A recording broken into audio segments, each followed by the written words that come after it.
The docking bay lights flashed red, and the heavy air smelled faintly of burnt metal. Daniel stepped away from the repair console, rubbing the side of his ribs where the safety railing had caught him during the sudden lurch. A cargo hauler had misfired its thrusters, sending a shudder through the station. He had been thrown forward, barely catching himself before hitting the deck. He told the supervisor he was fine, but regulations on an alien station didn't bend for human pride. Any injury, even a minor one, meant a full medical check. That's how Daniel found himself walking into a cold white room lined with strange alien machines. At the far end stood the nurse. Her name tag, written in both Galactic Standard and flowing alien script, read Lyra. She was unlike any being Daniel had met. Her skin was pale silver, catching the light like water. Her eyes were deep violet, and her hair, thin, glowing strands, moved gently as if stirred by a soft wind that wasn't there. "Please stand still," she said, her voice calm, almost musical. "This will be quick." Daniel nodded and stood in the center of a raised platform. Lyra approached with a smooth oval device in her hand. It hummed softly as she passed it over his body. Almost instantly she frowned. "Your heart rate is unusually high," she said. Daniel shrugged. "I just almost got flattened by a cargo ship. That'll do it." Lyra didn't look convinced. She moved the scanner closer to his chest, and the device lit up with a bright red line. "It's not just high. It's changing every time I move closer to you." He raised an eyebrow. "Maybe you make me nervous." She ignored the joke, her frown deepening. She stepped back and the reading dropped. She stepped forward and it jumped again. "This is not normal," she murmured. The scanner's hum grew, louder as she adjusted the settings. Daniel felt a strange warmth in his chest, not painful but noticeable. It seemed to spread with each second she stood near him. "Your body temperature is rising," Lyra said quietly. "And there's an energy reading here I've never seen in a human before." Daniel glanced at the glowing numbers on her display. They meant nothing to him. But Lyra's expression said enough. She was worried. She called out, "Station Medical AI, initiate secondary analysis." A smooth, artificial voice filled the room. "Analyzing. Subject exhibits signs of cross-species. Resonance. Probability, 0.01%. Daniel turned to her. "And what exactly does that mean?" The AI replied, "Prolonged proximity may result in bond state." Lyra's eyes widened slightly. "End voice output," she said quickly. Daniel's curiosity sharpened. "Bond state? What's that?" "It's complicated," she said, looking away. "Not something you need to worry about." "I think I do," Daniel replied.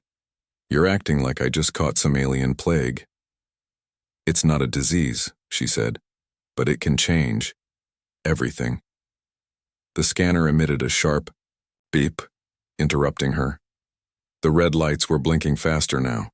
Daniel could feel the warmth in his body intensifying, almost in rhythm with his heartbeat. "Lyra, what's happening to me?" he asked. Her eyes met his, and for a moment she didn't speak. There was something in her gaze. Part fear, part wonder. "I don't know," she said softly. "But if these readings are correct, neither of us will be the same after this." The medical bay was quiet now, but the silence felt heavier than the alarms in the docking bay earlier. Daniel sat on the edge of the scanning platform, his hands resting on his knees. Lyra stood a few steps away, holding the scanner like it might burn her if she touched it too long. She took a slow breath. "We'll try again. This time, I'll keep more distance." Daniel nodded. "Sure. Just don't look at me like I'm about to explode." Her violet eyes stayed serious. "That is not an impossible outcome." She raised the scanner and kept at least 3 meters between them. At first, the numbers on her display stayed calm. Then, as soon as she spoke, the readings began to rise again. Not as sharply as before, but enough to make her shoulders tense. "It's not just proximity," she said. "Your body is reacting to my voice." Daniel tilted his head. "So, if you talk, I overheat? That's weird. Weird is a human word for what my people would call dangerous." She set the scanner down and tapped the control panel on the wall. The AI's soft voice returned. Secondary analysis complete, it said. Subject's reflex speed increasing, vision range expanding. Minor electrical activity detected beneath skin surface. Daniel blinked. Electrical activity? Lyra stepped closer despite herself. Your body is adapting. Fast, too fast. He ran a hand over his forearm. The skin felt normal, but there was a faint tingling, like static before a storm. I feel fine. Better than fine, actually. That is part of the problem, Lyra replied. She reached for a smaller device from the table, a narrow rod with a glowing tip. Reflex test. She flicked it toward his shoulder without warning. Daniel caught it mid-air. His own reaction startled him. Okay. Yeah, that's new. Lyra took the rod back slowly. This isn't a coincidence. My presence is accelerating the changes. Before Daniel could answer, the medical bay doors slid open. 2 armed station guards stepped in, their armor glinting under the bright lights. Behind them walked Commander Veyron, a tall, rigid alien with skin like black stone and eyes that glowed faintly green. Human, the commander said, his voice low and sharp. You are to be placed under observation until further notice. Daniel frowned. Observation? For what? I haven't done anything wrong. Your biology is unstable, Veyron said. We do not allow unknown variables to walk freely on this station. Lyra stepped forward. Commander, it's not instability. It's resonance. He's not a threat. That is not your decision, Veyron replied coldly. Medical AI flagged a possible bond state. That alone is enough reason for containment. Daniel looked at Lyra. I keep hearing that term.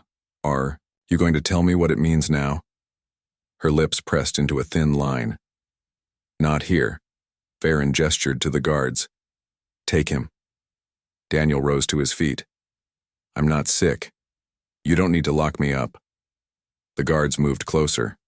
Lyra hesitated, then stepped between them. Commander, with respect, forcing this could make it worse. The AI says the reaction is accelerating. If you stress him, it could contain him, Veyron interrupted. Daniel felt the warmth inside him flare as the guards grabbed his arms. His vision sharpened, every detail of the room coming into perfect focus. The tiny scratches on the guard's armor, the faint hum of the medical machines, even the subtle tremor in Lyra's breathing. Without thinking, he pulled his arms free.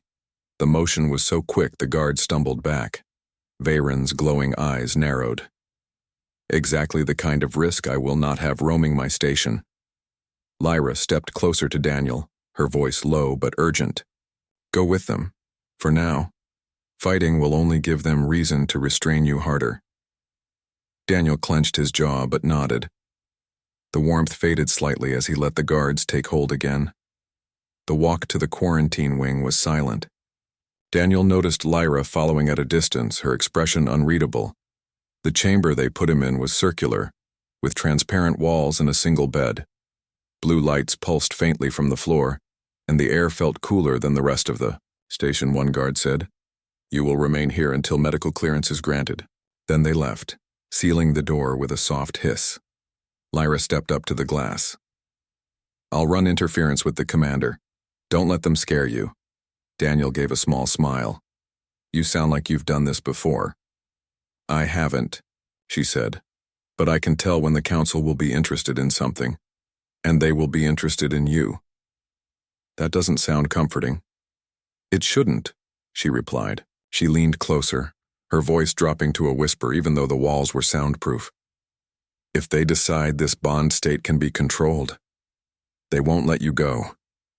Daniel's expression hardened. Then maybe you should finally tell me what it is. Lyra hesitated. For a moment, her violet eyes searched his face like she was looking for something. If you really want to know, it means our lives might already be connected. Permanently. Daniel sat on the narrow bed in the quarantine chamber, his hands resting loosely in his lap. The glass walls made him feel like an animal on display. Blue light from the floor hummed faintly, and the cold air made his skin prickle. He tried, not to stare at the small camera in the corner, but it was impossible to forget it was watching him. Lyra stood on the other side of the glass, her hands pressed lightly against it. "I'm sorry," she said.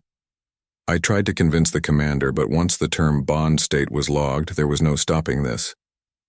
Daniel leaned forward slightly. "So tell me, no more half answers.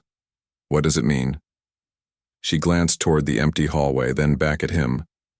"In my people's biology, a bond state is the rare. It happens when two life energies begin to sync. It's not a choice. It's not common. And once it happens, it cannot be undone." Daniel frowned. "And what does that mean for me?" "It means," Lyra said softly, "if the bond completes, your life and mine will be linked. If one of us dies, so does the other." Daniel's eyes narrowed. "That's extreme. And this has never happened with a human before?" "Never," she replied. "Until now." Before Daniel could respond, the door to the hallway hissed open. 3 figures entered, alien scientists in long white coats. Behind them came Commander Veyron. His green glowing eyes swept the room like he was already measuring Daniel for some kind of experiment. One of the scientists, a thin being with 4 delicate arms, spoke first. "Subject will undergo resonance tests. We will observe proximity, thresholds, stimulus responses, and emotional variance triggers." Daniel raised an eyebrow. "Emotional what?"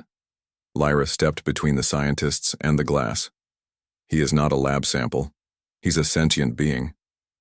"Your objection is noted," the commander said flatly. "Begin preparations." 2 of the scientists rolled in a sleek console, connecting it to the chamber's systems. The glass walls flickered with faint patterns, and a warm pulse of air filled the room. "What's this?" Daniel asked. "Environmental shift." "1," scientist replied without looking at him. "Resonance reactions often change in altered conditions." Daniel stood slowly. He could already feel the warmth in his chest growing again. The same feeling from the medical bay, but stronger. Lyra's eyes locked on his, and he knew without asking that she felt it too. The scientists took notes rapidly.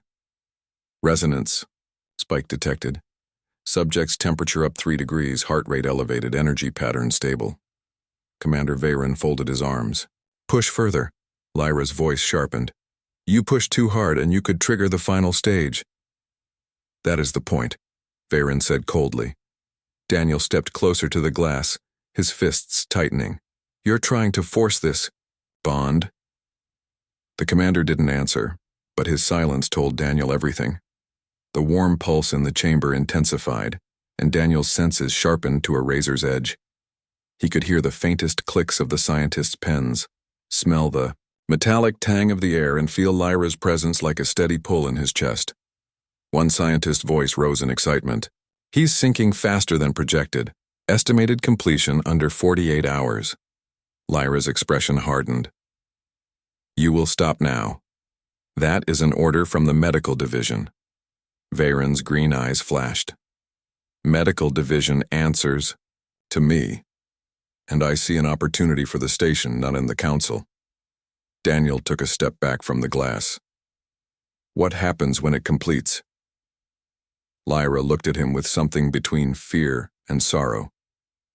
"When it completes, we will be connected. In mind, body, and life, there will be no hiding, no separation." The warmth in Daniel's chest throbbed again, stronger than before. He clenched his teeth. "Then I guess we better make sure it doesn't happen on their terms." Veyron turned away from the glass. "Continue monitoring. We will begin the proximity phase tomorrow."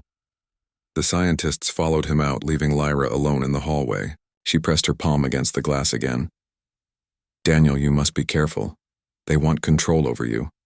Over us." Daniel leaned closer. "Then help me find a way out." Her violet eyes searched his face. "If we run, they will hunt us. The council will know. The bond is too valuable for them to ignore." Daniel gave a small, grim smile. "Then they'll have to catch us first." A faint alarm sounded in the hallway, not from the chamber, but from somewhere else in the station. Lyra's head turned sharply. That's not medical. That's a security breach. Daniel felt the pull in his chest tighten again, like an invisible thread linking them. What does that mean? Lyra's voice dropped to a whisper. It means someone else knows about you. And they're coming. The security alarm faded into a low pulsing tone. The lights in the quarantine hall shifted from white to deep amber. Daniel stood near the glass, watching Lyra's posture tighten. She wasn't just alert. She looked worried in a way he hadn't seen before. What is it? Daniel asked. Lyra's voice was low. It means the station has incoming high-authority visitors. They're sealing areas and shifting security patterns.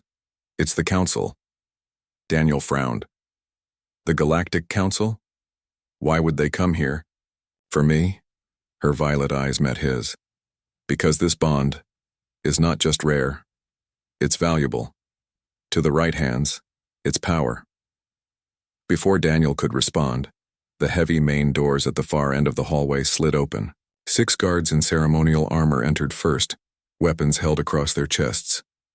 Behind them walked 3 council envoys, tall, robed figures whose clothing shimmered like woven light. Their faces were partly hidden under hooded cowls, but Daniel could feel the weight of their gaze even through the glass. The lead envoy stopped in front of Lyra. You are the attending nurse? The voice was calm but carried a tone of command. Yes, Lyra replied evenly. The envoy turned toward the chamber. And this is the human subject? Daniel's jaw tightened. I can speak for myself. The envoy's mouth curved slightly, not quite a smile. You are aware of your condition? Daniel crossed his arms. Aware that people keep treating me like a dangerous experiment? Yeah. The envoy ignored the edge in his voice. We have reviewed the medical scans. The resonance between you and Nurse Lyra is beyond precedent. Our council is prepared to take custody for further understanding. Lyra's hands curled into fists at her sides. He's not property. He's not a sample for your labs. The envoy's eyes glinted under the hood. You misunderstand. This is not about ownership, it is about responsibility. If the bond completes, the two of you become a strategic asset. That cannot be left in the hands of a single station. Daniel stepped closer to the glass. Strategic asset? That's your word for 2 people being forced into something neither asked for. The envoy tilted their head. You may see it as force. We see it as destiny. Lyra shook her head. No. You see it as an advantage. One of the guards stepped forward and tapped a control on the wall. The quarantine chamber doors unlocked with a soft hiss. 2 guards entered, their steps slow and deliberate. Lyra moved between them and Daniel. He's still under my care. Any transfer happens through medical authority. The envoy's voice softened but carried steel beneath it. Medical authority now answers to the council. Daniel felt that warmth in his chest again, stronger now, like it was reacting to the tension. The guards froze for a moment, staring at him as if they'd felt something too. Lyra noticed and glanced at him sharply. Daniel, stay calm. The envoy's eyes lingered on him. Your control will be tested. We will conduct a series of proximity trials. You will interact with Nurse Lyra under observation and we will record the results. Daniel's jaw set. And if I refuse? The envoy's smile returned, faint and cold. Refusal would be unwise. The guard stepped back, leaving him in the chamber but disengaging the locks. Lyra leaned closer to him, her voice just above a whisper. If we do this, they'll push until the bond completes. Once that happens, you and I won't have a choice in what comes next. Daniel met her gaze. So we need to stay ahead of them. She nodded slightly. Agreed. But we'll have to play along, at least until I can find a way to move you out of here. The envoy gestured and the guards escorted both of them down the hall to a new, larger room filled with complex instruments. There were holographic projectors on every wall, and the floor was a perfect white circle. This will be the trial chamber, the envoy announced. You will be given a series of tasks together. We will measure changes in your physiology, reflexes, and cognitive responses. Daniel glanced at Lyra. Sounds like they want to see how fast we sink. Exactly, she muttered. The first task was simple, walking side by side across the chamber. But as they moved, Daniel felt his stride naturally match hers, his breathing falling into rhythm with hers without effort. The monitors lit up with glowing symbols. The second task was reaction-based, catching small drones that darted through the air. Daniel's hands moved faster than he thought possible, and each time Lyra reached for one, he already knew which direction she'd move. The council members whispered quietly among themselves. By the end of the third task, the readings were spiking higher than before. The envoy finally spoke. Remarkable. Completion may occur in half the expected time. Daniel's stomach tightened. Half the time meant half the chance to escape. As they were led back toward the quarantine wing, Lyra's voice was low. They're going to accelerate the process tomorrow. We don't have much time. Daniel glanced around at the guards, then leaned toward her. Then we make our move before they do. The next cycle began with no warning. Daniel was pulled from his chamber earlier than usual, escorted by 2 guards with grim faces. Lyra walked behind them, her steps quick, her eyes scanning every corner of the hallway. She looked tense, more tense than she had even when the council arrived. Daniel glanced back. Something's wrong. Her voice was low. Yes, I heard movement in the maintenance sectors last night. They weren't station guards. A rogue faction is here. Rogue faction? They don't serve the council or the commander. They take what they want. Technology, weapons, even people. Daniel's jaw tightened. And they want me? Lyra's eyes met his. They want the bond. If they get you, they can use me to control you. And with the bond's effects, you'd be their weapon. Before Daniel could respond, the guards led him into the trial chamber. The council envoys weren't present this time, only a single station officer looking impatient. We'll begin a shortened test today, the officer said. Daniel and Lyra moved into position for the first task, but something felt off. The lights overhead flickered and a faint vibration ran through the floor. Daniel's senses, sharper than ever now, caught the muffled sound of boots moving quickly outside the main doors. The officer frowned. What is? The doors burst open with a sharp hiss. 4 figures in dark mat armor stormed in, their helmets shaped to hide their faces. Each carried a compact rifle. One raised a hand. Step away from the human. The guards hesitated, glancing toward the officer. That moment was enough. The intruders moved fast, knocking the guards to the ground with practiced strikes. Daniel stepped in front of Lyra. Not happening, he said. The lead intruder ignored him and spoke to Lyra instead. Nurse, you're coming with us. We need both of you. Lyra's chin lifted. I don't go anywhere with thieves. Daniel's pulse surged, and that familiar warmth exploded in his chest. It was different this time. Sharper, more controlled. Without thinking, he stepped forward, moving faster than the intruders expected. He grabbed the nearest one's weapon and twisted it away in one smooth motion. The others reacted, aiming at him, but Lyra darted sideways, knocking one rifle upward. A bright shot cracked against the ceiling, sending sparks raining down. Daniel swung the stolen weapon toward the leader. Back off. The leader's voice stayed calm. You think you can fight your way out? You're already surrounded. The chamber's side door slid open, and Lyra grabbed Daniel's arm. This way, they ran into a narrow corridor lit only by emergency strips along the floor. The sound of boots pounded behind them. Daniel's instincts told him exactly when to turn, when to duck. At one intersection, Lyra stopped abruptly, and without knowing why, Daniel did the same. Just in time for 2 energy bolts to sear past where they'd have been. That's the bond, she said breathlessly. It's sinking our instincts. They pushed through a hatch into a darker, warmer space, the maintenance tunnels. Pipes hissed softly overhead, and the floor vibrated with the hum of the station's engines. Lyra led him through a maze of turns until they reached a small service alcove. Daniel leaned against the wall, catching his breath. So what now? We can't just run forever. Lyra checked the passage behind them. We have one option. There's a cargo launch in 4 hours. If we reach the bay, we can hide in one of the supply pods. It won't be comfortable, but it can get us beyond the Council's reach. Daniel nodded slowly. And then we find a ship. Somewhere far from this station. Somewhere they won't follow.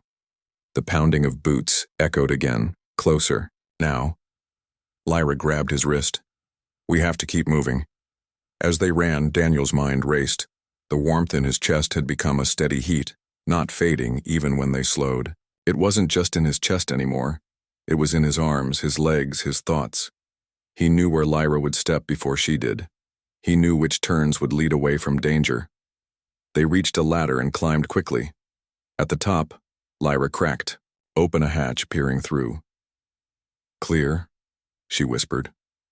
They stepped out into a dimly lit storage bay filled with stacked crates and hovering cargo drones. Lyra moved toward a smaller side door, but froze when the lights above them flared, bright white. Figures stepped out from behind the crates, when not the rogues, not the guards. These were council soldiers, their armor polished, their weapons already raised. The leader's voice was cold. You've caused enough disruption. Come quietly, or your bond ends before it begins. Daniel's pulse roared in his ears. He could feel Lyra's fear, and it wasn't just for herself. He stepped forward, his voice low. You'll have to kill me to stop this bond, and if you do, you lose her too. The soldiers hesitated. Lyra leaned close, her whisper urgent.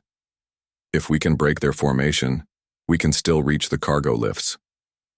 Daniel's lips curved into a grim smile. Then let's give them a reason to move.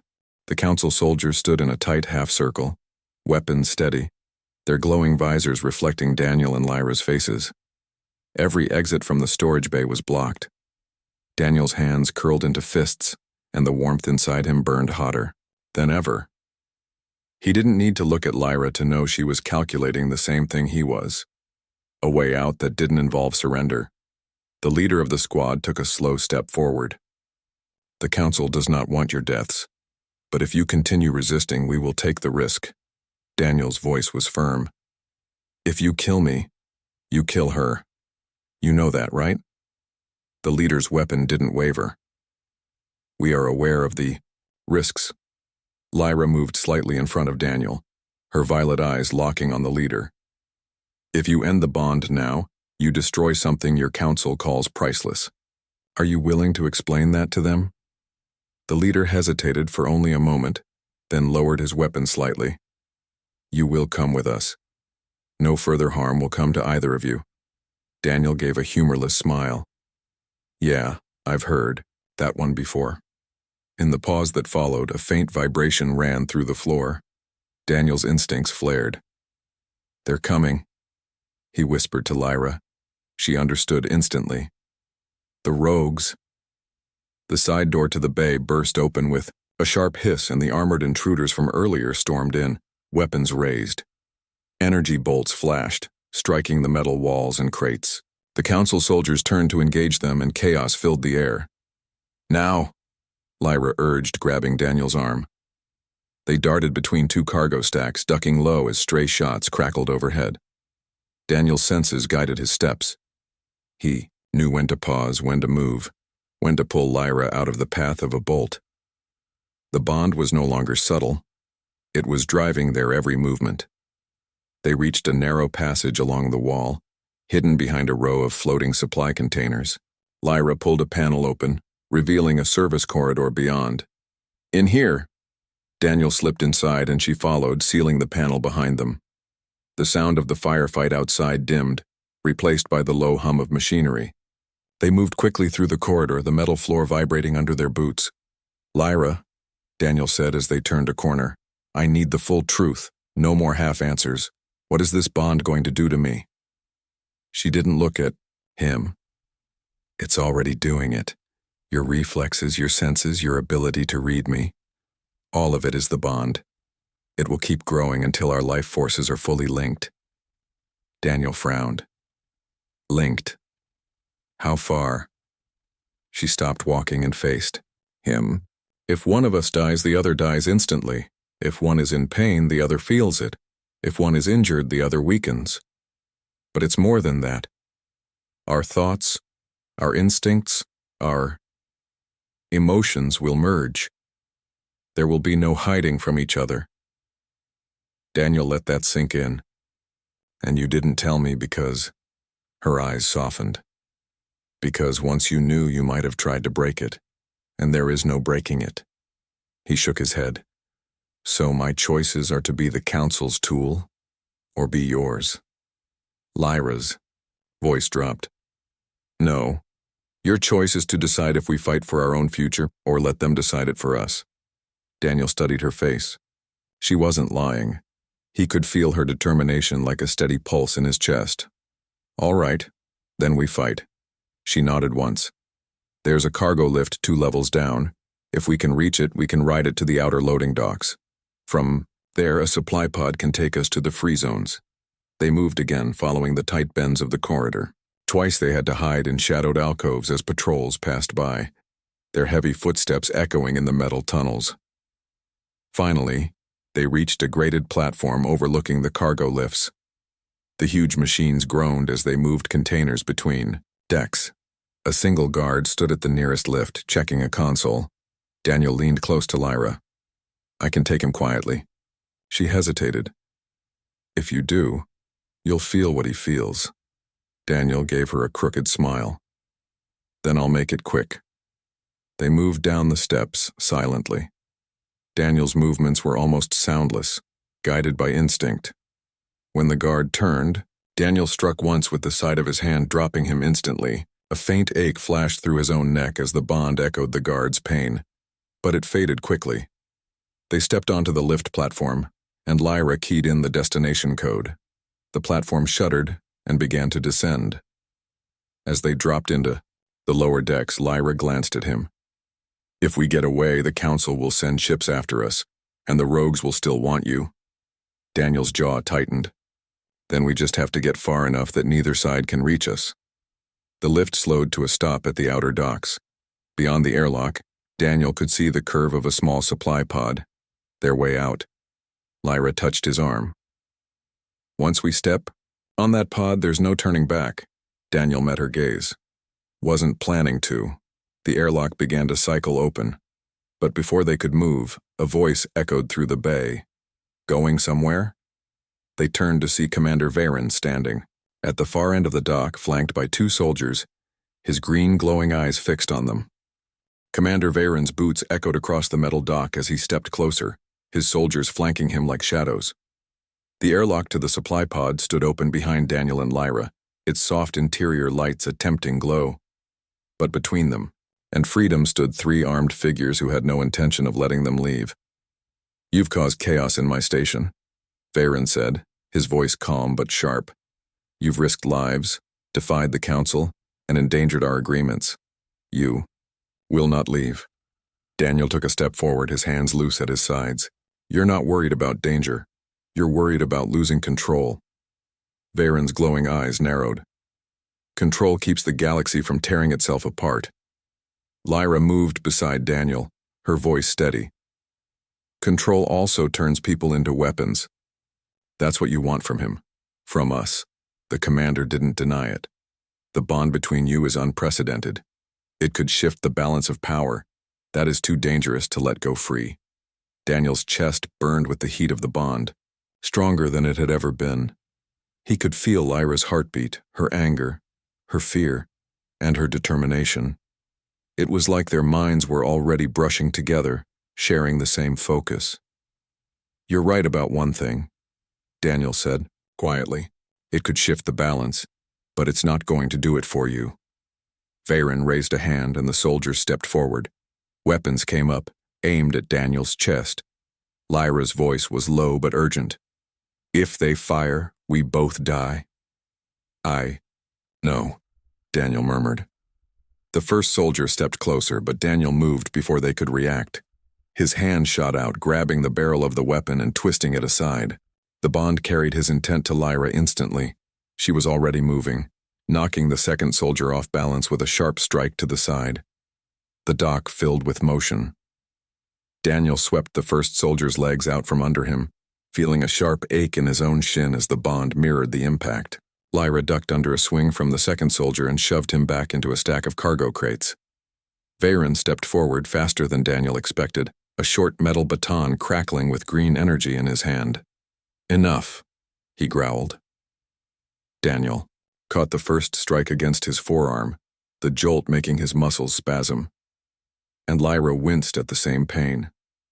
But the bond gave Daniel something more. He knew where Veyron's next swing would come from. He sidestepped smoothly, catching the commander's wrist and twisting until the baton clattered to the floor. "Your fight's not with us anymore," Daniel said through clenched teeth. Veyron's eyes blazed. "Everything is with you now." Daniel shoved him back, not hard enough to kill, but enough to send him stumbling into the side wall. Lyra grabbed Daniel's arm. "We have seconds, not minutes." They sprinted for the pod, their movements perfectly in sync. The bond was so strong now that Daniel didn't need to speak to know Lyra was already calculating the launch sequence. They dove inside. The airlock ceiling shut behind them with a hiss. Lyra slid into the pilot's chair, her fingers flying across the controls. Daniel dropped into the seat beside her, glancing at the readouts. "Dock clamps still engaged," Lyra said. "We'll need a power surge to break free." Daniel reached for the auxiliary control, his fingers moving without hesitation. "On my mark." Through the pod's narrow window, they saw Veyron and his soldiers running toward the airlock, weapons raised. Daniel flipped the final switch. "Mark." The pod's engines roared, a deep vibration filling the cabin. The clamp snapped with a sharp crack and the pod lurched forward, shooting out of the dock into the black void of space. The station fell away behind them, its lights glowing against the endless stars. Alarms flashed on the console. "Pursuit. Ships launching. They'll be on us in seconds," Daniel said. Lyra's hands were steady on the controls. "Then we go where they can't follow." The bond surged in Daniel's chest, sending a rush of certainty through him. "The asteroid field near the Othari belt. Their ships can't match our size in there." She didn't even glance at him. Already plotted. The pod dove into the darkness, the asteroid field growing larger ahead. Pursuit ships streaked after them, their weapons flashing. The pod twisted and rolled, slipping between spinning rocks the size of towers. The council ships tried to follow, and one by one they peeled away, unable to match the pod's maneuvers. Finally, the radar went clear. Daniel let out a long breath. "We made it." Lyra didn't slow until the asteroids thinned and the stars opened up again. Only then did she lean back, her voice softer. "We're free. For now." Daniel turned toward her. "And the bond?" Her violet eyes met his. "It's complete. Whatever happens next, we face it together." He smiled faintly. "Could be worse." Her lips curved in a rare, small smile. "Could be better, too. But this feels right." Outside, the stars stretched into bright lines as the pod jumped to hyperspace. The station, the council, the rogues, all of it fell away behind them. Ahead lay only the unknown and the unshakable link between a human and an alien nurse who had never expected to find each other. Whatever came next, they would decide it together.